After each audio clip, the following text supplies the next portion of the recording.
Hello, everyone, and welcome to today's webinar. We will give everyone probably another minute or two to trickle in. We are just very excited about today's topic, the new research report that we'll be sharing, and are just really excited to have you all here today. While you all trickle in, feel free to just drop in the chat where you're calling from. We know people are calling from all around, the country, the world even. So we'd love to just see where everyone is tuning in from. My name is David. I am just like Nikki, calling in from Florida. I am in Jacksonville, Florida, so the very top of it. And I am on the marketing team here at Bonusly. Wow, we have someone from Puerto Rico, Georgia, San Diego, all around. Like I said, we'll give everyone just about another minute or so to tune in. Oh, another person from Jacksonville. That's very exciting, actually. We'll give everyone just another minute or so to tune in. But while you all are joining, we do have just a couple of housekeeping items to go over. Zoom is a little tricky sometimes, so we do want this to be engaging. So make sure you change your chat settings to everyone. It oftentimes defaults to just talking to the hosts, which we love that you want to talk to us, but we also know that everyone in the chat wants to hear from you as well. So feel free to turn that to everyone. Let us know where you are tuning in from. Drop your LinkedIns, connect with each other. We love to make this a little community. And then throughout the conversation, we will save some time at the end for some Q&A. So use that Q&A box. The chat will move fairly quickly. Your questions might get lost in there. So just make sure throughout the conversation, if anything comes up that you want any of the panelists to answer at the end, just put it in that Q&A box and we will get to it at the end. And with that, we can jump right into introductions. So we are very excited to have a few panelists on today's webinar. And we'll pass it over to you, Deborah, but we'd love to just hear, which company you're with, your role at the company. And then in honor of, the first day of spring was this week, a lot of spring break is happening. We'd love to just hear from the panelists and you all watching, what is your favorite place to travel? Amazing. Well, thank you so much, David. I'm Deborah Squires. I'm the Chief Customer Officer here at Bonusly. I'm coming to you from Fort Worth, Texas. So a big fan of springtime and summer, love the heat. So my favorite place to travel out of office would be any beach, except a Texas beach because those don't really count. I want a beach with blue water. Ben, how about you? For me to go next. All right. Hey, everybody. So glad to be here with you. And as I put in the chat, I'm down here in Huntsville, Alabama. So Alabama surprises people. We have some good beaches, Deborah, but my favorite place to go is actually up into the Smoky Mountains. Beautiful, beautiful greenery, lots of stuff to do for the family. We have 4 kids. So there's lots of need to keep them busy, keep them occupied. So we actually enjoy our times away. And so there's mine. Holly, what's on your list? Well, my name is Holly Joy McElwain. I am coming from Pittsburgh, Pennsylvania, where it is green and gray all the time.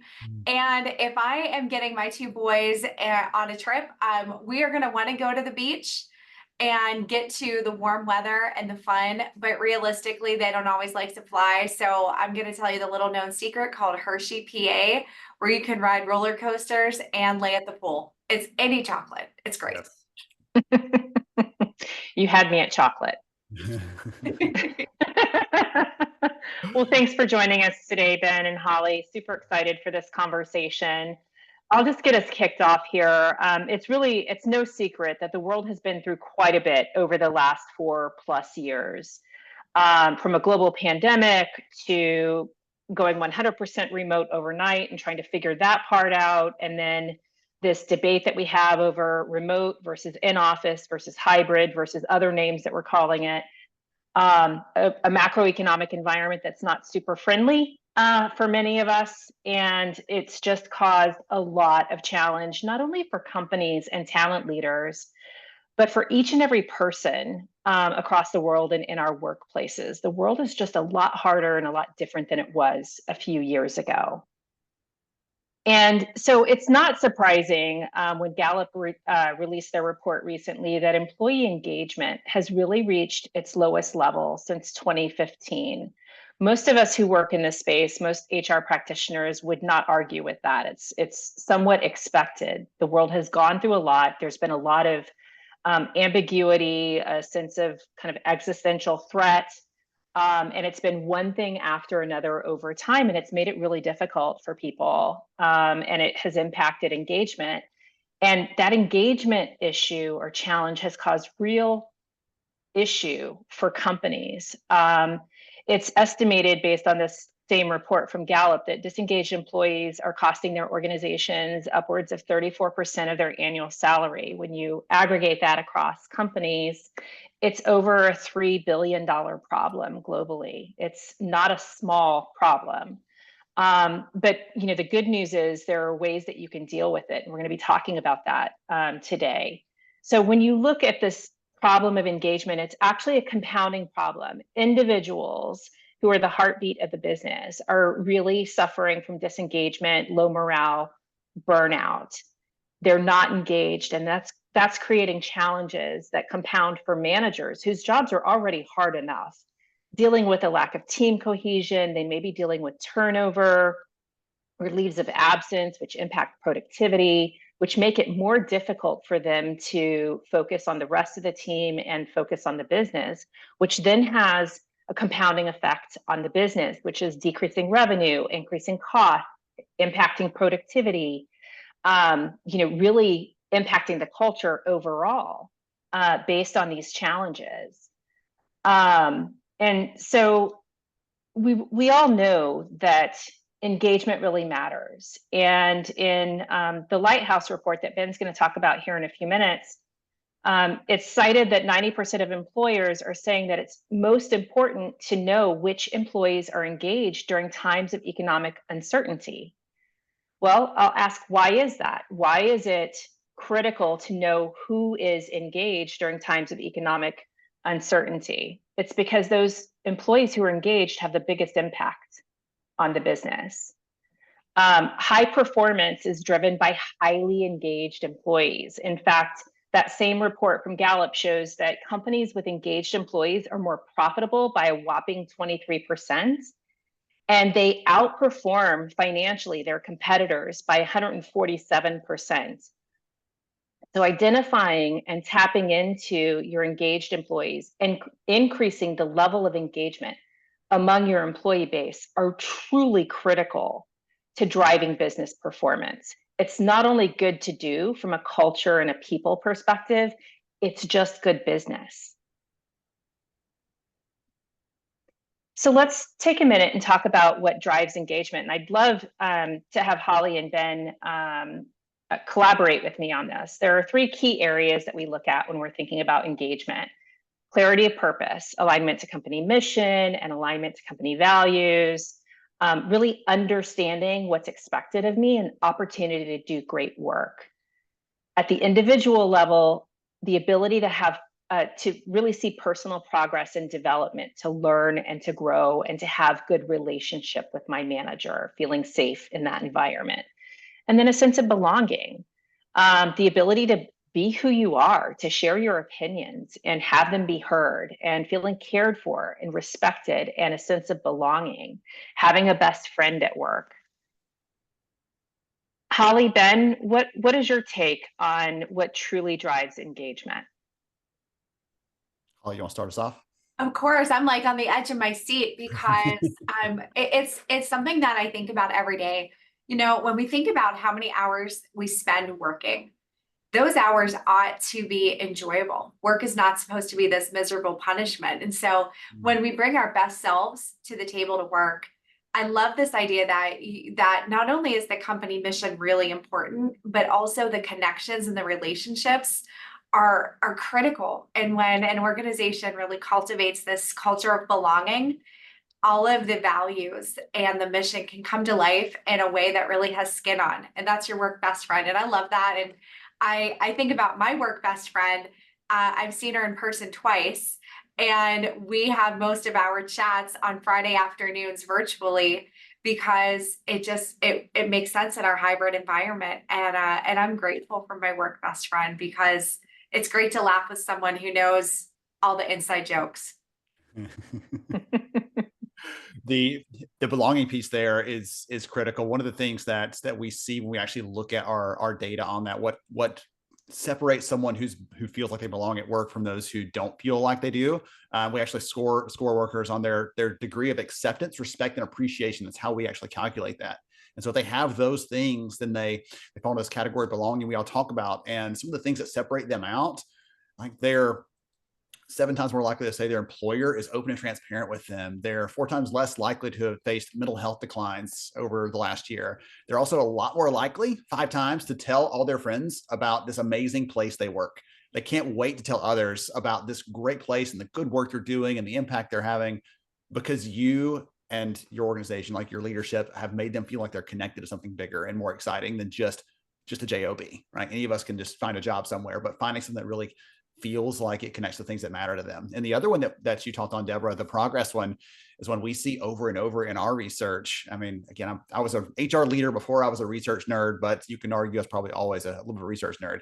But one of the things that shows up over and over again is how powerful that is for making people feel like they're connected to the right organization and they're going the right direction. I see a future here. I see an opportunity for me to plug in. I see a chance or a company that wants me to be more valuable tomorrow than I was yesterday. And not in a punitive way, but like, we believe in you so much, and we're here to wrap our arms around you. We're here to give you the resources and support and the training and the tools. Like, you're going to be excellent. You're already great. You're going to be even better. And we can't wait to see you succeed. Like, I've seen leaders that lean into that really well. And that progress piece can be so powerful there. So love that. And all of these, I'm on board with you, Deborah, for sure. They're really powerful drivers of engagement. Yeah, great data and great examples there. Thank you so much for sharing that. So how do engaged employees help drive business outcomes? You know, we talked about the impact of disengaged employees, and it's pretty significant. In looking at how engagement drives real impact, engaged employees drive positive culture and have positive impact on the people around them. Those people come together and provide discretionary effort, who are really aligned to the mission, they're trustworthy, and they really have impact on the business. It makes it a positive environment for everyone. And it builds, we talked about the cascading effect from a negative perspective, but there's a cascading effect or a building effect that is positive when you have highly engaged employees in your environment. And it just makes everything work so much more smoothly. We talked about the positive impact on business results. I know you've done a lot of work on this, and your recent research study surfaced a lot of insight on this, Ben. I'd love to pass it over to you to hear more about what you learned from this. Sure, absolutely. Kick it on over. You can drive right into this. So, for everyone's benefit, again, the team's going to make sure and share the report out after we're done here today or towards the end of the session.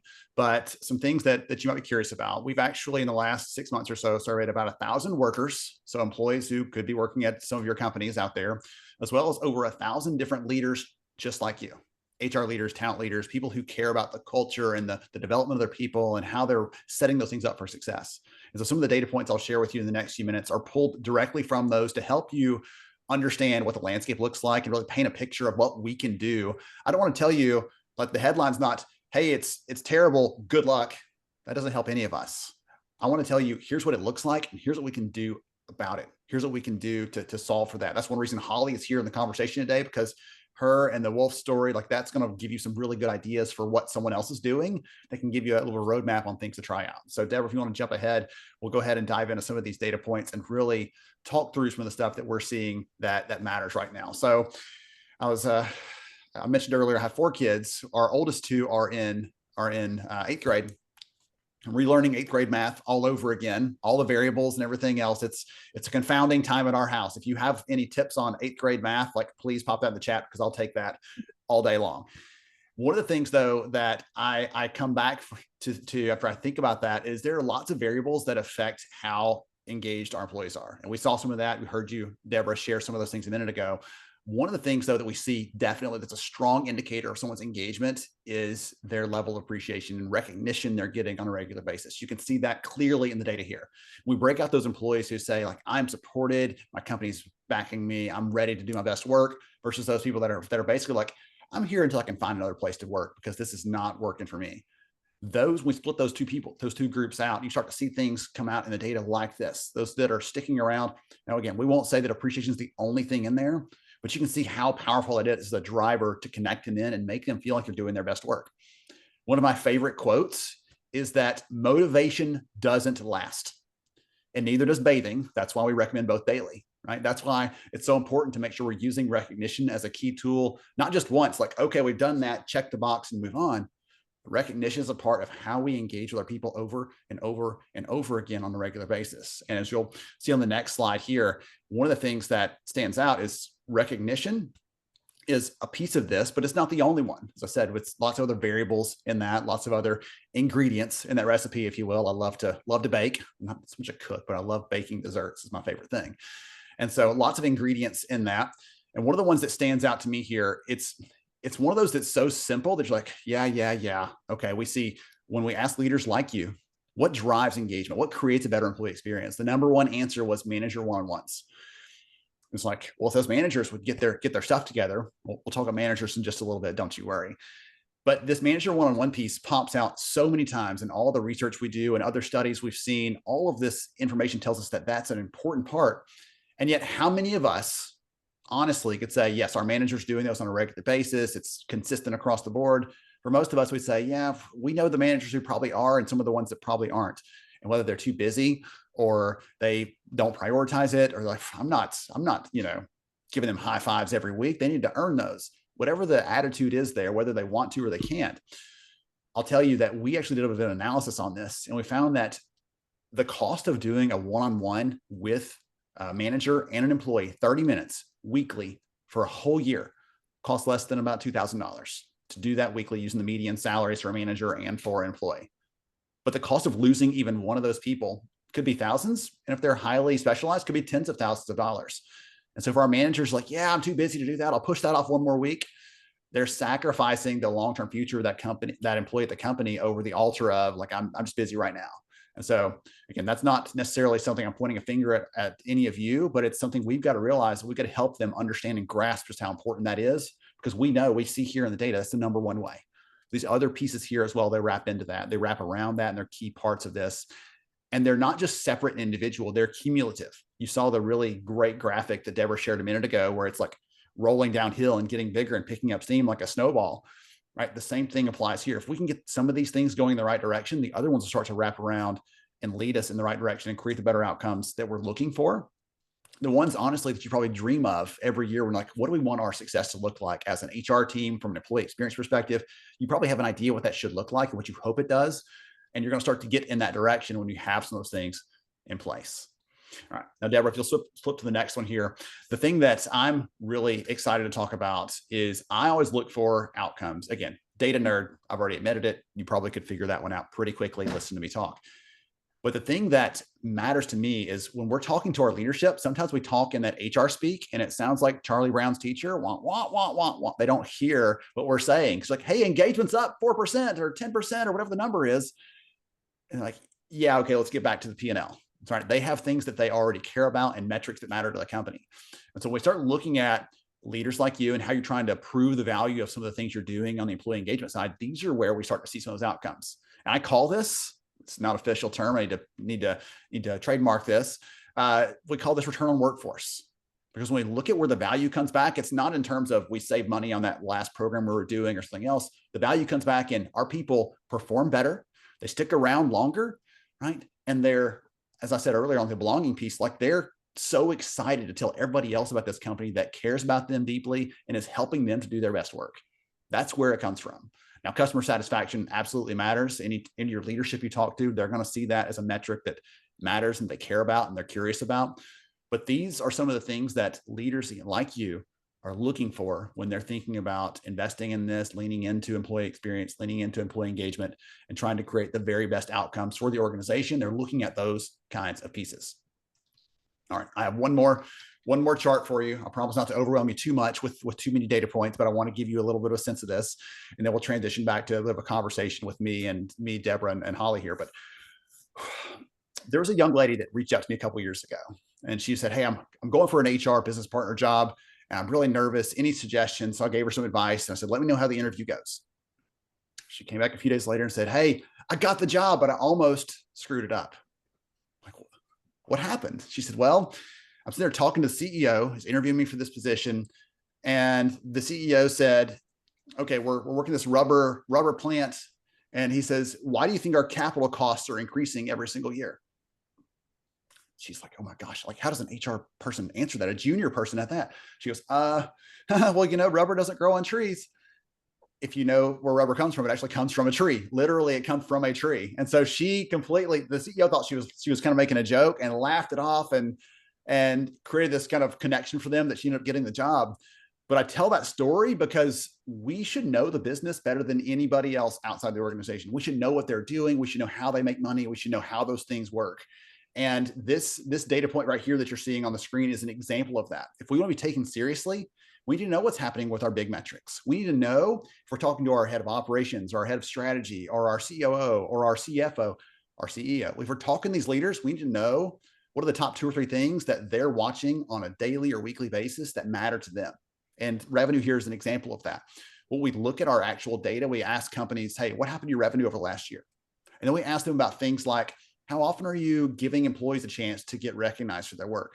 And as you can see there's a very clear correlation. The ones that are doing it on a more frequent basis, who say this needs to happen not just once a year, not even just once a quarter, but we need to be really leaning into telling people how they're doing and giving them some encouragement, some rewards, and some recognition on a regular and frequent basis. Those companies end up having better company performance overall, which we've already seen some of the data points on that from outside of this, but this is another one to help illustrate that and connect those dots. So it's my encouragement to you, if you get nothing else from today other than hearing some amazing stories and seeing some data, like, go and talk to your leaders. If you don't know what those numbers are off the top of your head, they're glad to tell you. They're more than willing to. If you ask them, a way to ask them an easy one is, hey, what keeps you up at night? What worries you when it comes to this place? And they'll tell you some of the things that matter, because more often than not, there's a people element to those things that you can come back to them and weave that back into the conversation and find a way to say, hey, you know what? I can't solve all that problem, but we can actually solve some of this or mitigate this risk or help you with this thing that's concerning you.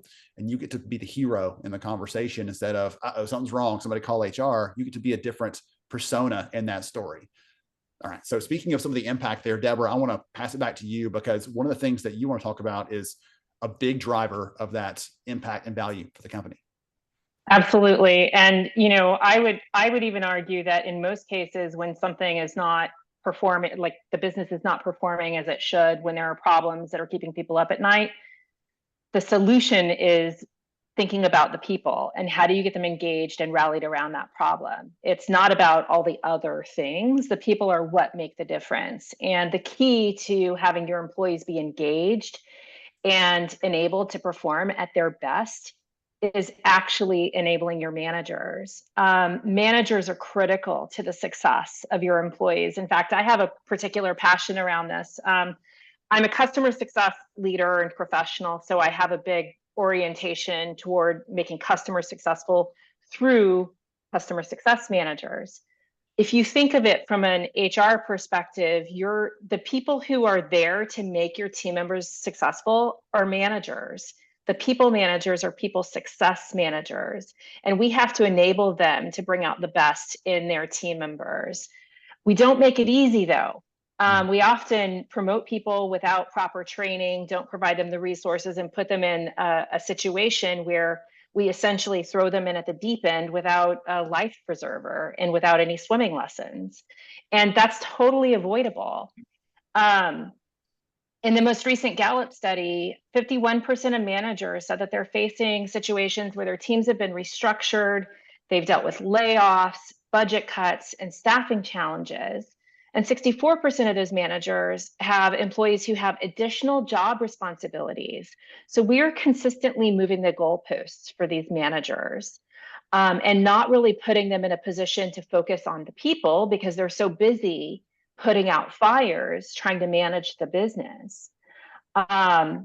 And that really brings me to some of the work that you uncovered, Ben, or some of the data Mhm. that you uncovered in your most recent study. Yes, absolutely. So as you said, like managers are this big driver of success overall. One of the stats I've thrown out for a long time, and I just dropped a question in the chat there in case anybody wants to take a minute and respond to that. I'd be curious to hear how you feel about it. But one of the things we see is a manager can be responsible for up to 70% of someone's satisfaction on the job. So if Deborah has a company that puts everything around her and all the right policies and the right structure and there's a great culture and all these things, but the manager's not great, and I'm sure your manager's wonderful, Deborah, but just grab your name out of a hat, like then Deborah may or may not stick around. And that applies to any of us. If you've ever worked at a company, I've been at companies where like, this work is amazing. The team that I'm on, oh gosh, I love these people. I'm doing work that's so exciting. But I have a leader who doesn't respect me, doesn't care. And even that is enough to drive you out and drive our employees out. So having a manager there is so critical. And one of the things that I want you to see with this one, I'm going to let you put on your honorary data nerd hat for just a minute. Put that on. Okay, you're going to look at this through the lens of an analyst here and think about this. So we have the employees that responded with, I am expecting to leave my job. They are low retention, versus those employees like, I'm completely happy. I have no plans to ever quit. And those are high retention. And what we see here is how they answer, how their manager supports them really drives their intent to stay or not. And one of the things that's so powerful to me is when we look at this the first time, the first thing that I noticed was the left column and then the center column look very similar. You can probably see that. They look substantially similar. What we saw like during COVID and then right after that was that there was a lot more leeway in that middle column where it looked more like the right one, where people were like, you know what, my manager's trying, but I'm going to give them some grace. I'm going to give them a little bit of leeway because they're really trying hard and things are kind of wild out here. I'm just going to give them a little bit of runway because they're trying to do their best. But over time, that grace, that gap has steadily closed. And you start to see a response here where an employee says, I know my manager's trying their best, but they're just busy and they can't quite get around to supporting me. That employee answers almost exactly the same in the survey as someone's like, my manager doesn't really care. They're going through the motions. They're phoning it in. They might as well not be here because I'm not getting anything from them. And so that's my encouragement to you to hear there's some urgency to this. There was a while back, it was okay. Like this can be a someday thing we'll solve, a someday problem. I want you to hear that this is an important thing that's going on right now. If we're not able to help enable our managers, if we're not able to help give them the tools and the support that they need, we're going to really struggle there. And I think I have some comments on that one, actually, Deborah, on the next slide. So a couple of comments to give you some idea of what managers told us in this. So we actually looked at the employee data from our survey and we cut managers out and looked at them as a separate group to see what they were telling us. And here's some things that you can see directly pulled from the reports. This is the kind of thing that you'll find when you download that later. But managers told us that if their company gave them technology that supported their performance, they were much more likely to say, listen, I know what is expected of me. I know what the company wants me to do. I know what our responsibilities are as a people leader. Those things are all in place if I have the technology there. And then the right one here, the flip side of that, our company doesn't give us the tools. They don't give us the things that we need. They're much more likely to be unclear about their performance and responsibilities, but they're also much more likely to say, the culture here is preventing me from being great at my job. The culture here is holding me back and is holding my people back from being effective overall. So those paint a very stark picture of what good could look like, or what some of the other managers are saying, this is what reality is for me. And the truth is, listen, the truth is every single manager we have, there's not a single one of them that wakes up in the morning like, how can I wreck someone's day today? How can I be the worst manager possible? Right? They generally want to do good. They want to do well. They want to support their people. They don't always know how. Sometimes they're put in those roles because of their tenure, not because of their success or their manager skills. Sometimes they're put in that role without understanding the expectations, as you see here in some of these data points. So if we're giving them some of that structure, though, some of those expectations, setting what that bar looks like for success, we can create a very different outcome. I'll give you one more quick story from my own nerdy HR background, and then we'll move on from here. When I started in HR years ago, I just got my degree, got in. I was so excited for this. And they said, hey, why don't you join this new supervisor class we're having this week? I'm like, okay, great. I've never been a supervisor before, never been supervisor training, but I'll be supporting the supervisors, so it'll help me understand what we're teaching them.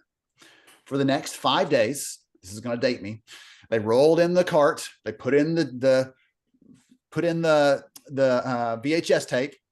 Dang it, someone forgot to rewind the VHS tape, play it.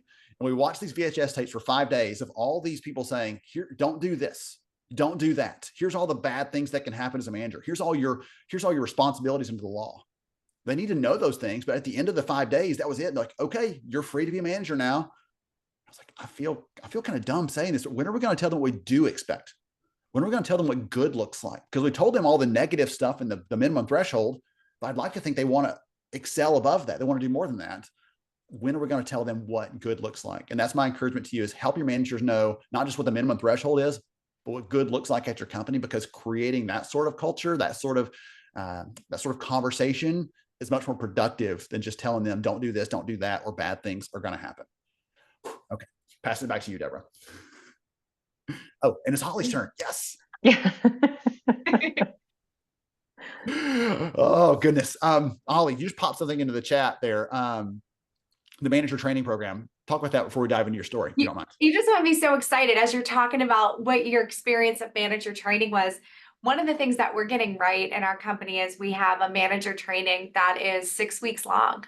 And we build a cohort where we actually practice these things with each other. Like, we practice difficult conversations, we practice emotional intelligence, we talk about the scenarios, we tie them into our values. And it's something I'm really proud about, because there's 2 groups that we focus on: our emerging leaders and our managers, because we know that's the secret sauce. And if our employees are going to be on fire, well, we've got to make sure that we feed the fire with all the right things. It's got to be the good kindling, not the garbage. And I love that I get to be in the middle of it.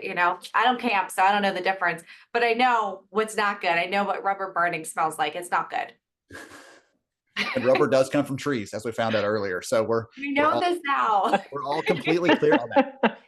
So I'm excited to have you here with Holly, because, as I said earlier, I kind of alluded to it. I've had the chance and the pleasure of chatting with you a bit about Wolfe and what the great work that you and the team are doing over there. And so I'm excited to have you here to talk about some of your work, some of the way that you're approaching this, to give everybody a very practical lens on some things they can do to follow in your footsteps, whether they copy one or many of your approaches, just like an open playbook here. So I'm excited to have you. Tell us more about Wolfe so we can get started. Yeah, so I'm excited to share. The company of Wolfe has been around for over 20 years in the gift card industry, kind of reshaping it. And what I love is, we have on the screen our motto, but internally we talk about this constantly, that there's 2 things. We're in the gifting business. And so 2 things happen. One, we are thinking about the recipient of the gift. We're not, we love our clients, we love our customers, but what we're really thinking about is who is receiving that gift. And so we make strong commitments to not only having a great product, but also having incredible customer service, because we want our recipients to experience the love that the buyer of their gift had in mind. And that means that we have to treat our employees as unrepeatable gifts. And when we are communicating, when we are working together, when we're solving problems, when we're assigning work, when we're doing training, that's an underlying message. And my role was literally created to bring that culture into everything that we do as we grow. And I think that it takes a visionary leader and a whole army of really committed people to bring those values to life. And so one of the first things that happened when I came on board, it was a wild time. It was really fun, but I learned about how those 4 values of the company, and we have 5 values now, but I'll tell you about them in a second. Our 4 core values of the company are pretty compelling: teamwork, caring. We have drive and integrity. Those are the 4 values of the company that I walked in the door excited about. But we decided that it was for 2024, we needed to add a 5th value that just lifted everything else up, and that was excellence. And so when you look at, who we are as a company, we weren't just satisfied with a really pretty gift card.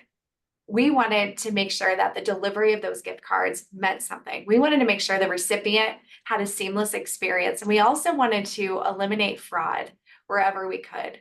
And I stinking love it, because there's a guy that I met, and I want to tell you his story. There's a guy that I met when I first started working here, and we have these things called culture interviews, where we bring groupings of employees together to interview top candidates to see how they will influence our culture and make us even better. And I have this philosophy about work, that work should be a place that you bring the best of yourself. And what you do at work should make you leave work as an even better version of yourself. And the rest of your life is better because you had a great day. I live like this. I want this for everyone I work with. And so there is a guy, his name is Casey. He's always happy, always pleasure to be around. He started as a temporary fulfillment worker. And so what that means is he worked in the place that they make the gift cards. So if you ever like look us up online, watch this video, you see this whole journey of these little plastic cards go from plastic to magic. And so that was his job. But at the end of the season, he had demonstrated our values in such a way that we wanted to keep him. So we moved him into a different role in the company, into a sales role. Casey was always hungry to learn new things. And in October of this past year, we had a client need that was working in a humanitarian effort, which aligns with our value of caring. And they weren't able to get their gift cards to do an overseas humanitarian work. For some reason, things weren't coming together, and we certainly couldn't get FedEx to help us because there was a crisis in the country they were going to. So what Casey does is 10 in the morning, has a conversation with the client, finds that they have a big problem.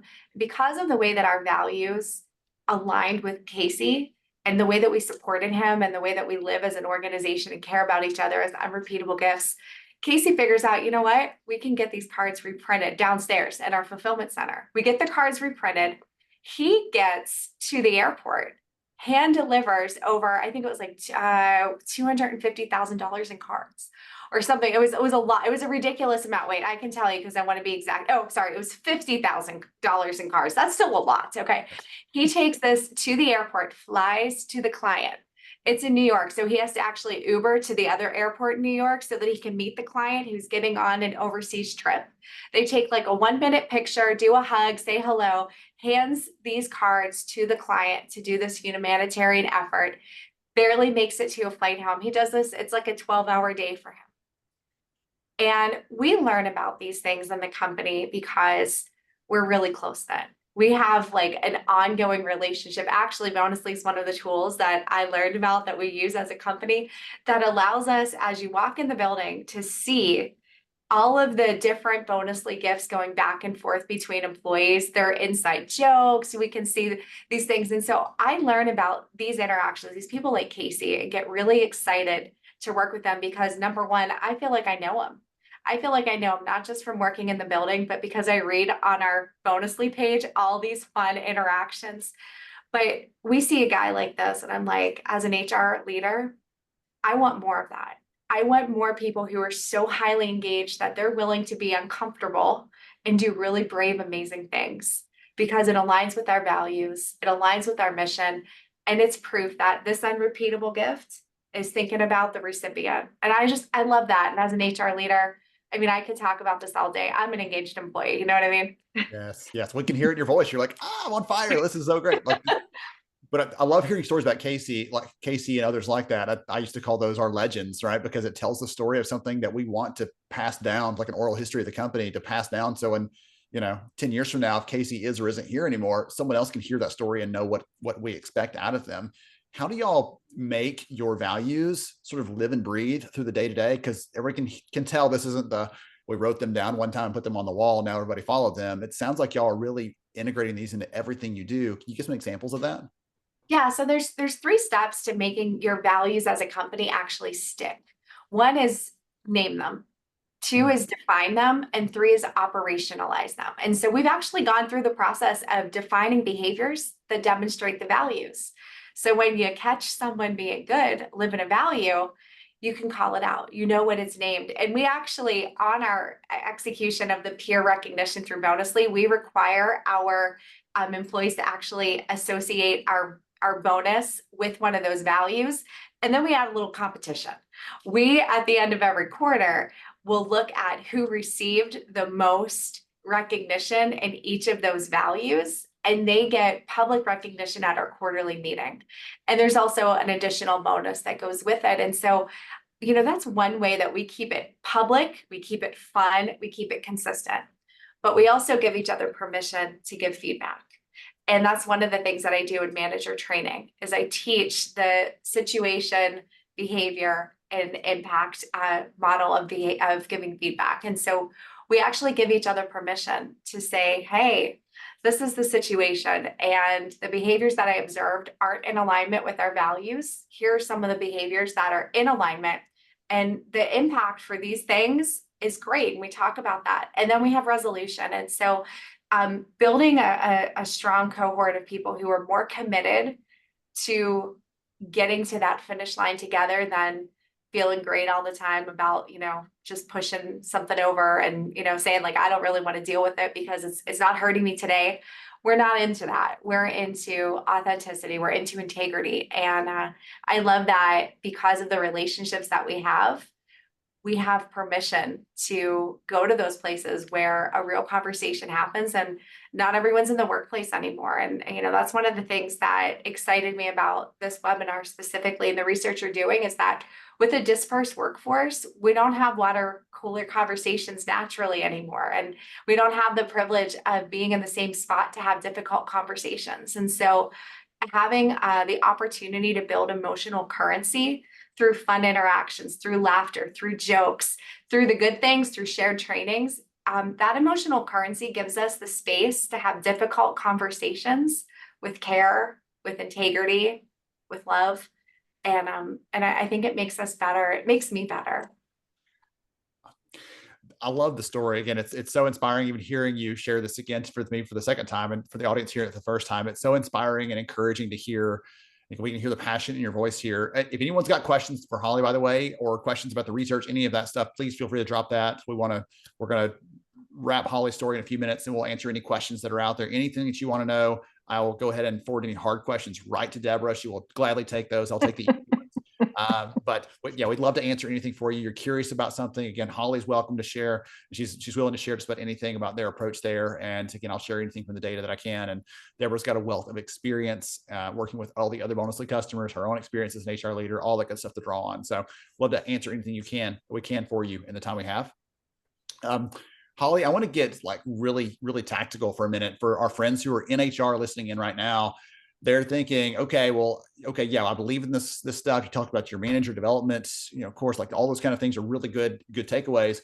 What are you doing to actually measure engagement? Because it's been a bigger conversation today for us is what are you doing to measure? How are you trying to evaluate that? How are you sharing that data to make it more actionable? Can you talk through some of those kind of things to give them some idea of what it looks like behind the scenes? Absolutely. Well, here's an easy thing that makes measuring engagement really, really easy and practical. I mentioned that we use Bonusly as a product because it helps foster the fun engagement between people and celebrate that peer-to-peer recognition. It makes our employees sticky. I mentioned my work bestie. I went through orientation with her. And even though I don't see her in real life, I see her in real screen, and that's real good. And so one of the things that I do as one of my responsibilities is I view our engagement every week on Bonusly. And I like to see who's getting Bonusly's because that tells me who is demonstrating the best parts of our culture in a way that is viewable. But what I really care about is who's giving them. And so I track the givers of Bonusly. And it's really easy in the way that the platform's set up. And if I notice that someone hasn't been giving Bonusly's, we get 100 every month. That's a lot. We started with 85, and when our company grew, it was impossible. And listen, I confess I blow through all of them by the 11th of the month easily. It takes a lot of restraint to get that far. But when I see that there's someone at the third week of the month who isn't using their Bonusly's, when I see that we've passed 30 days, those are conversations that I have. I do nice nudges, and then I do a little bit more of that peer-to-peer feedback that I mentioned earlier. And feedback has to be bathed in love, period. But when I mention that, hey, I noticed, the first thing people say is, someone's paying attention to me. And it's all in the approach as an HR leader. Y'all know that. So when my approach is bathed in love, then, hey, I noticed, that's creating a culture of belonging even more. And it's actually modeling that behavior, which we hope that they will demonstrate with the person that they're leading as well. Goodness, I think that's incredible to give them, you're giving a bit of, again, recognition that we're watching this, not in this, I've got my finger, my thumb on you, but hey, we've told you in the class, we told you when we hired you, I'm reminding you, like, this is important to us. We want to make sure it's important to you too. We've got to make sure we're on the same page here. And I think, again, all of our friends here, when you said that, like, feedback bathed in love, everyone who's in HR is like, oh yeah, I've had that conversation before with one of our leaders, and you've got to be very strategic and careful. And I love that approach there. One of the things that you told me before, my last question for you, I'm going to quote you back at you. So act like that's not weird for me to do that, but I want you to speak to this if you don't mind. One of the things you told me is, if you like who you work with, then you'll think about how your work is impacting the people around you, and it strengthens your citizenship as a company. Would you Yeah. talk about what that means to you and what that means to Oh, the broader workforce? absolutely. So I think that embodies all of the 5 values of Wolfe: Mm. excellence, drive, caring, teamwork, and integrity. Because if you know, and I do like the people I work with, I want to deliver for them in a time frame that doesn't cause stress. I want to deliver for them with a level of excellence that makes them come back around with their best qualities. I want to deliver for them in a way that shows them they can trust me. I want to deliver for them in a way that reminds them of the value that I bring. And I want to deliver for them in a way that aligns with their strengths. And I think that it's so important that that likability of liking and caring for the people you work with exist. It doesn't matter if it's in person or if it's virtual, because our workplace today is everywhere all the time, all at once. And when we really truly like the people that we are working with, we can pursue really difficult things with fun and joy. And you all know that when you do a difficult thing with people you like, it's not that unenjoyable. And so I think it makes us braver as a company, having this genuine relationship and citizenship with each other. And so thank you for reflecting back that. It makes me really proud to think about the people that I work with. Okay, wonderful, excellent. Thank you for sharing that. I think everybody's like giving the fist pump over there, the virtual applause for you, Holly. I love hearing from you, and I love the story. And you're doing your company a great service with the attitude and the passion that you're approaching HR with as well. So I'm so glad to know you. And Deborah, I'm going to pass the baton back over to you in case we have any questions or anything else we can answer here before we wrap up today. Fantastic. Thanks, Ben. Thanks, Holly. What great stories. Yes. Awesome. Well, thank you all so much. Special thanks to all of our speakers. Don't go anywhere. We do have quite a few questions in the Q&A coming in, but I do just want to give our speakers a special shout out. Ben, Holly, Deborah, I know a lot of the things you mentioned definitely resonated with the audience, with myself. I put their LinkedIns in the chat, and they're on the screen as well. So I think I speak for all of them when I say, if you have any follow-up questions, if you want to connect, please do make use of those links. And we also would love to share the report with you all. So I will drop the link to the full report in the chat. As Ben mentioned, it is a very thorough report. We're super appreciative of just all the work that Ben and his team put into this report. I put the link in the chat. And we also will put it on the screen. So if you want to just scan the QR code that's about to pop up on the screen, please do that. It will take you right to the full report with just lots of insights from Ben and his team. And then also, if there's anything you heard today, you know, about the importance of recognition, the importance of taking care of your employees.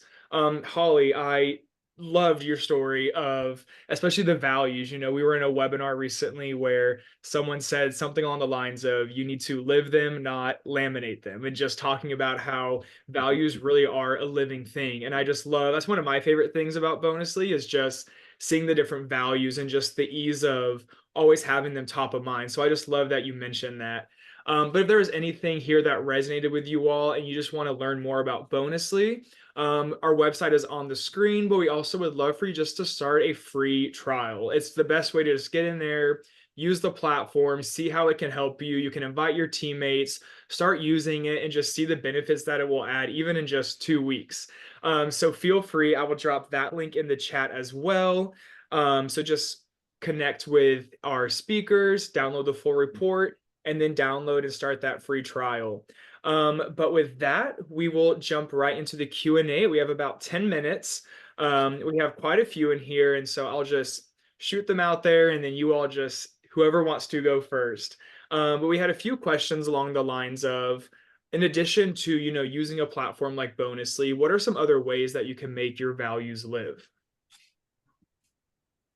I don't mind starting off. Like, I know y'all both have some ideas for that. So I'll tell you that one of the things we did when we defined our core values back when I was running an HR team, one of the things that we did, we talked to our leadership about what those were to get them clear. Again, Holly's already very baked. We were trying to define what ours were because we were a new company.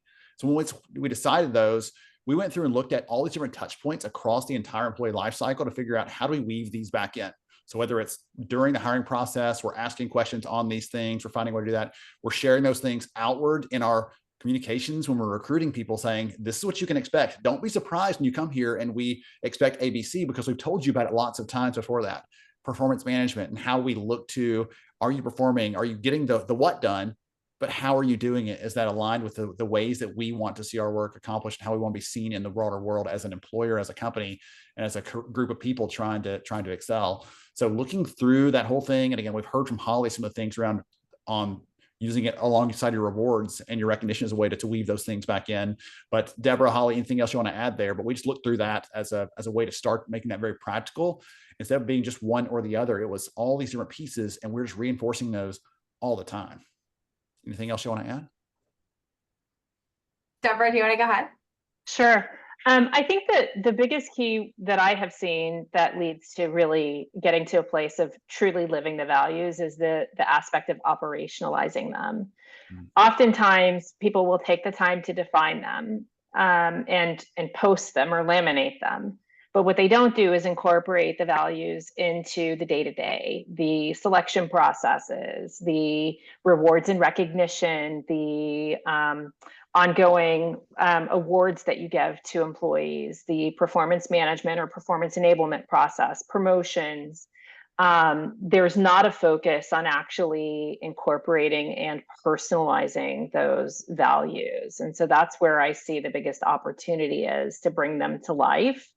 And certainly if you're establishing values as an early company, or perhaps you've gone through a merger or acquisition where you're combining companies and reestablishing your values, getting your team members involved in the definition. And what we do at Bonusly is look at how the value is being referenced in the examples to see what has stuck and what has not, and do we need to adjust our definition based on how we see it coming to life.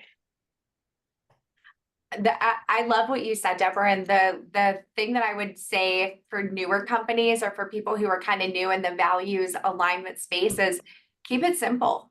Don't try to have too many values. Don't try to over engineer the definition and add ands and semicolons.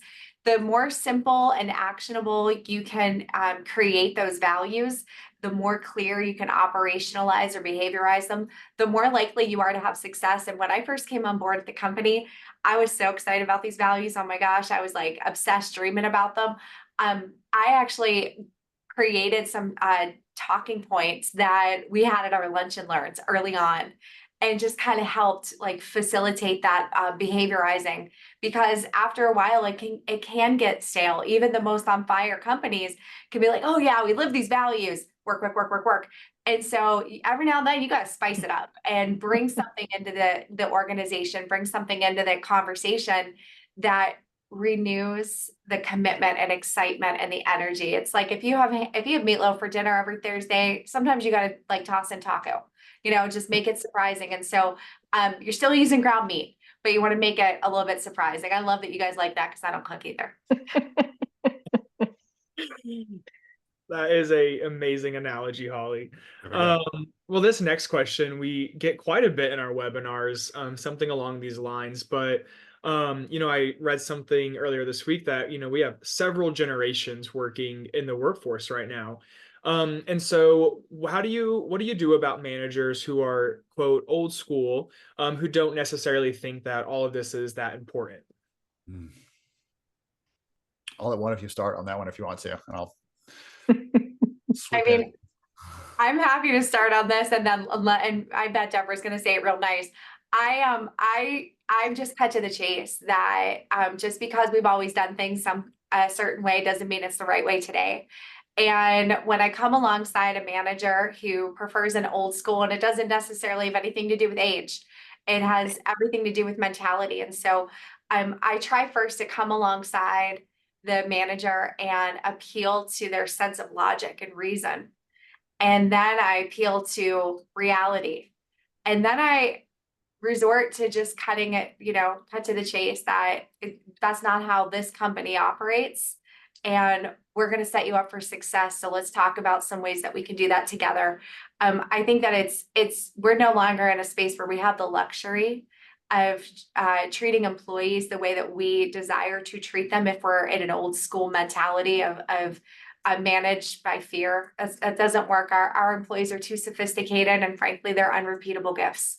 And when we truly treat people the way that they deserve to be treated, as unrepeatable gifts, as valuable contributors to the world we live in, and good citizens, then there is a small runway of toleration for that mentality. And that was a really firm way to say it. So Deborah, you'll probably say it nicer. I don't know why you think I'm the nice one. So it's interesting because I started my career in the early 90s in a very large financial services company, very different from the modern workplace. So I have a particular relationship with the term old school manager, but also having been in the workplace for over 30 years, you could call me old school just because of like how long I've been around. I think that the concept or the mindset that we're talking about is really managing by fear, managing by seeing butts in seats versus focusing on the impact and letting people be who they are and bringing out the best of what they do. As a personal, my leadership philosophy is that you need to address that head on. As a leader in a company, we agree to the values and the way that we're going to work. And so we try really diligently to hire and promote for the right skill set and for the respect for the human. And generally, good process catches it early, and clear feedback sets the expectation clearly. There's just not like, it's too competitive. Macroeconomic environment aside, right now, there is still a war for talent, and the talent is winning. They have choices. If you want to be successful as a business, you need to get it right with your people.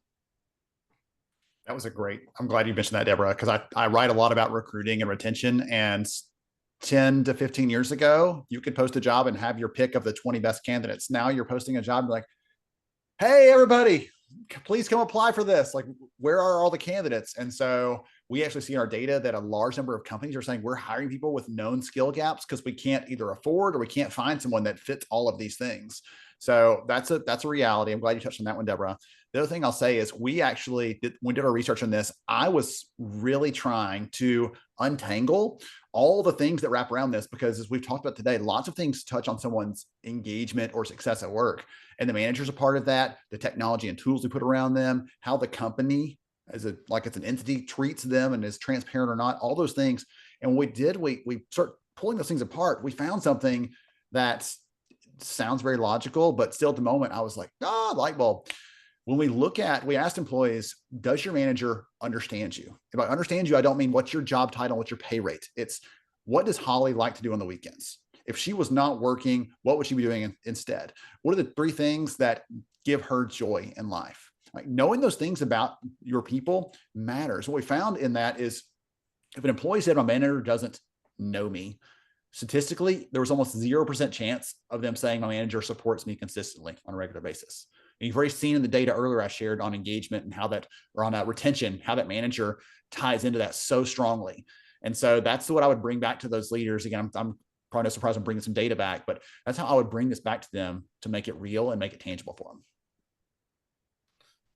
Well, Ben, Holly, Deborah, thank you all again so much for just everything you shared with us today. You know, you can really just feel the passion from each of you, and the data, especially from you, Ben. And so, again, we have the QR codes on the screen if you want to download the full report with all the insights. But if you're driving, unable to scan the QR code, we will be sharing it out after. We'll email it to you all, so don't worry about having to scan it or whatnot.